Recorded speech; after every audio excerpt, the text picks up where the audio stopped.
పవన్ కళ్యాణ్ కు TPCC chief Mahesh Kumar Goud strong గా counter ఇచ్చారు.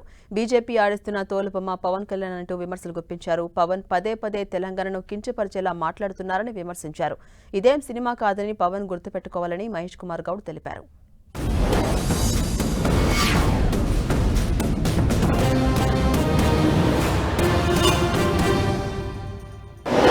2014లో కాంగ్రెస్ పార్టీ ఆంధ్రప్రదేశ్ రాష్ట్రాన్ని విభజించిన తీరు మనం ఆవేదన వెలిబుచ్చాం తప్ప ఇక్కడ తెలంగాణ రాష్ట్ర విభజనని జనసేన ఏ రోజు కూడా దాన్ని అడ్డు చెప్పలేదు. ఇది 2009 నుంచి నేను రిపీటెడ్గా చెప్తున్నా, this is my commitment and also Janasena's commitment for betterment of Telangana, for the statehood of Telangana.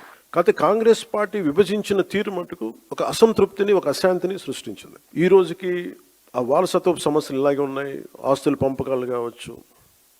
అంటే ఇవన్నీ కాంగ్రెస్ పార్టీ ఆ రోజు చేసిన విభజించిన విధానం కానీ, వాళ్ళ డివిజివ్నెస్ అప్రోచ్ కానీ ఈ రోజుకి ఆ ధోరణి మారలేదు.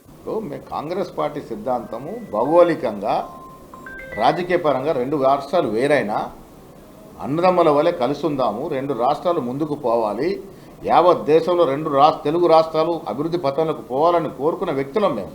ఇవాళ మీరు రాష్ట్రాలకి మధ్యన అగాధం పెంచి మీ రాజకీయాల కోసము తెలంగాణలో ఏదో రాజకీయం చేస్తే ఎవరు చేయనిస్తారమ్మా తెలంగాణ రాజకీయాలు మిమ్మల్ని? తెలంగాణ రాష్ట్రంలో కాంగ్రెస్ పార్టీకి తప్ప ఏ పార్టీకి మొలకెత్తే ప్రశ్న లేదుడా. ఏదో మీరు ఆశపడతా ఉన్నారమ్మ తెలంగాణలో ఏదో వస్తుంది, ఏది రాదు. తెలంగాణ ప్రజలు విఘ్నులు. పవన్ కళ్యాణ్ ఏంటి అలా బీజేపీ ఆడిస్తున్నటువంటి తోలుబొమ్మ. బీజేపీ ఏ మాటలు పలుకుమంటే ఆ మాటలు పలుకుతూ ఉన్నాడు.